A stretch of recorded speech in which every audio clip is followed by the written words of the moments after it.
Togo to the word, hey, to all my mates, we are the Togolese future, we the ones who they make it better, no one's possessing the future, all we need to do is working harder, as our fathers and mothers the father, rest to the Almighty's power, not to the privation of being reader. Hello, bonjour tout le monde, je suis Eliane Paola Amenikou, j'ai 19 ans, je suis originaire de la ville de Lomé, mais je réside actuellement à Ouagadougou, au Burkina Faso, où je suis étudiante en deuxième année de pharmacie à l'université Joseph Kizerbo. Quelles ont été mes motivations pour choisir la pharmacie? Tout d'abord, le domaine de la santé, c'est vaste. Il y a la médecine, les analyses biomédicales, la pharmacie. Du coup, j'étais assez partagée parce que depuis toute petite, j'avais quand même une passion pour le domaine de la santé. J'avais cette envie-là d'aider les autres, cette envie d'aider à guérir des maladies, voilà. Donc, je me suis renseignée sur les différents domaines et là, j'ai remarqué qu'en pharmacie, c'était un peu plus spécial. Ce sont ceux-là même qui trouvent les remèdes, ceux-là même qui façonnent ces remèdes-là, qui arrivent à nous soulager de nos maux. Voyez-vous, c'est passionnant. En même temps, il y a le côté rémunération parce qu'il faut le dire, il n'y a pas ce pharmacien que je connais qui n'est pas quand même assez bien rémunéré, qui est quand même assez à l'aise financièrement. Du coup, ça aussi, c'était une motivation. J'étais très curieuse de savoir comment ça se fait, comment est-ce qu'on fabrique les médicaments, comment on trouve les remèdes, comment est-ce qu'on peut aider les gens à partir de molécules et tout. Bon, avec la série que j'avais faite aussi, c'était très adapté. D'après ce qu'on m'avait dit, j'ai essayé d'analyser, j'ai fini par choisir la pharmacie.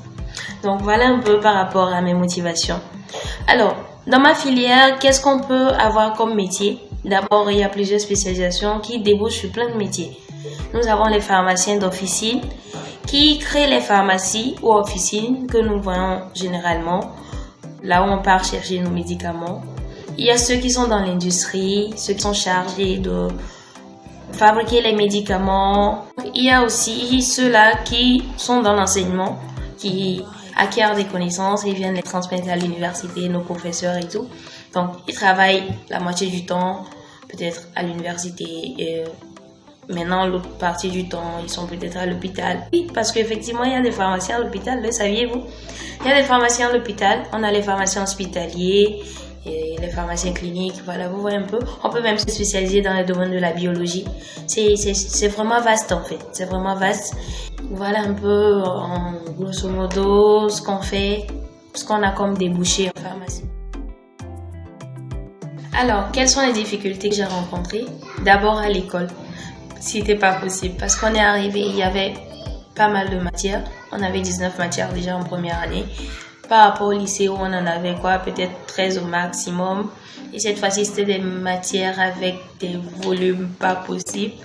Mais voilà, c'était plus ça. Côté école, c'était plus ça, le volume des cours et la manière d'apprendre aussi qu'on devait adapter. Voilà, c'était ça. Par rapport à la vie sociale, bien évidemment, je viens d'arriver dans un nouveau pays. Je connaissais pas grande personne. Il fallait être assez sociable pour se faire des amis, pour s'habituer aux mœurs d'ici et tout. Il y a le climat, il fallait s'adapter parce qu'il fait légèrement plus chaud que chez moi. Il fait plus froid que chez moi également quand c'est la période, donc vous voyez un peu. C'était ça mes principales difficultés.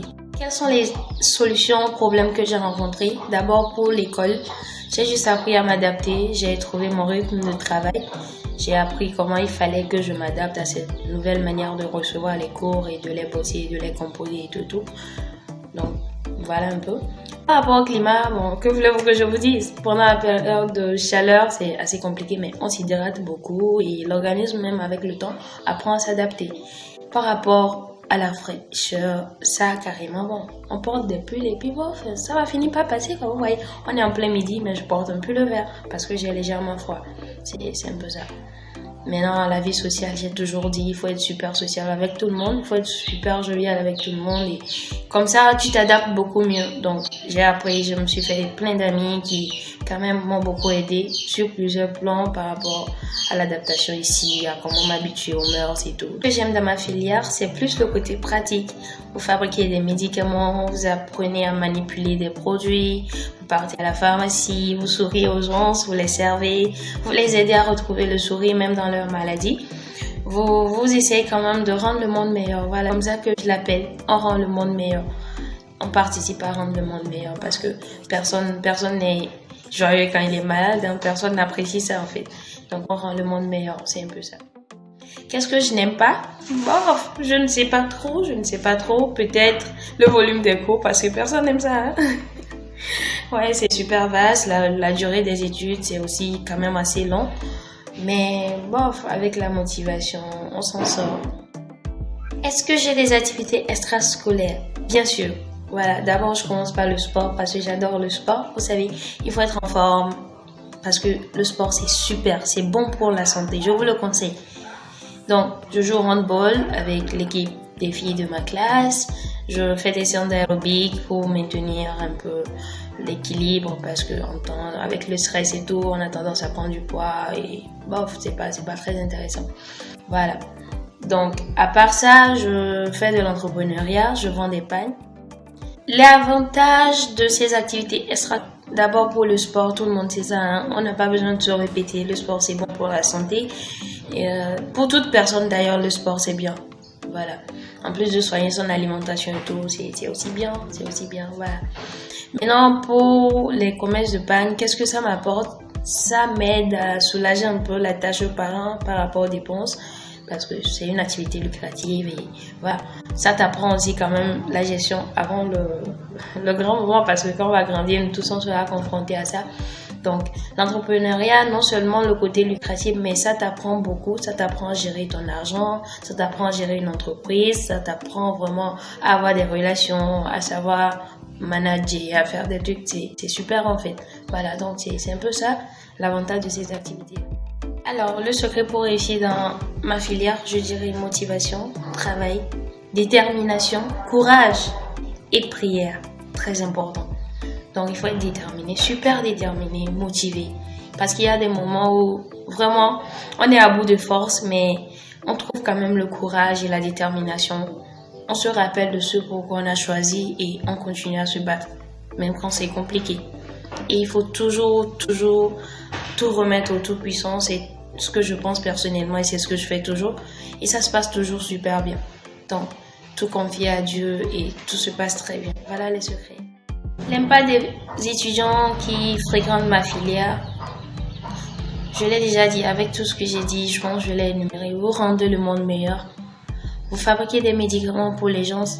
Vous leur offrez les soins nécessaires pour sortir de la maladie. C'est très important parce que la maladie, ça détruit, ça peut les familles, vous savez. Parce que la maladie peut vous enlever des êtres chers. Ça, c'est très important. Donc, vous rendez le monde. Ces étudiants sont capables de changer les choses. Même les maladies toujours jugées incurables, on a l'espoir qu'avec notre génération, on pourra changer les choses et trouver encore plus de remèdes pour rendre le monde encore meilleur. Voilà. Si je devais tout recommencer, je n'allais rien changer par rapport à ma filière parce que j'aime bien ce que je fais, j'aime là où je suis. Et si ça devait être refait, je le ferais encore. Voilà. Peut-être par rapport à mes activités extrascolaires, j'aurais commencé un peu plus tôt, surtout avec l'entrepreneuriat, voilà, parce que c'est super intéressant. Quand tu commences tôt, c'est bien. J'aurais bien aimé commencer plus tôt, mais vous savez, c'est le moment pour vous qui suivez cette vidéo de commencer à entreprendre. C'est vrai, on dit l'entrepreneuriat, c'est pas forcément pour tout le monde. Tout le monde n'est pas obligé d'entreprendre, oui. Mais qu'est-ce qui te dit que c'est pas ta chance? Essaie. Trouve une idée, essaie de la façonner et prends l'initiative, trouve les moyens d'y arriver. Regardez l'exemple de Cara par exemple. C'est en train de devenir quelque chose de grand. Dans quelques années, on espère vraiment influencer ce monde-ci.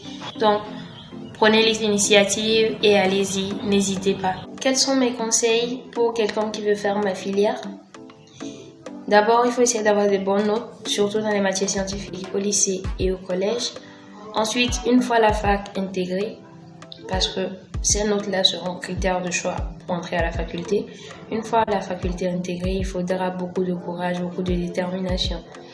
Il faudra vite s'adapter, apprendre rapidement à trouver son mode d'apprentissage, parce que c'est pas du tout la même chose qu'au lycée. Et après ça, tout ira pour le mieux. Il faut prier, hein, c'est important, j'insiste, je le dis et je le répète. Chacun a sa religion, c'est vrai, mais on a tous un Dieu qu'on adore, donc il faut essayer aussi de l'impliquer parce qu'il est au-dessus.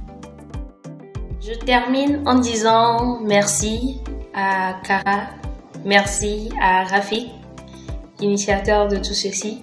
Merci de donner l'opportunité à tout un chacun de découvrir d'autres domaines, de pouvoir s'orienter surtout pour les plus jeunes. Merci de nous donner l'opportunité à nous de diffuser ce qu'on a comme savoir, ce qu'on sait, le peu qu'on sait. Et merci de nous permettre aussi d'aider beaucoup plus de personnes. Voilà, donc sur ce, bye bye tout le monde et on se retrouve pour de meilleures opportunités d'échange. Togo to the word, hey, to all my mates.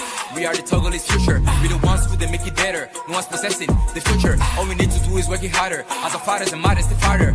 Rest to the Almighty's power, not to the privation of being reader.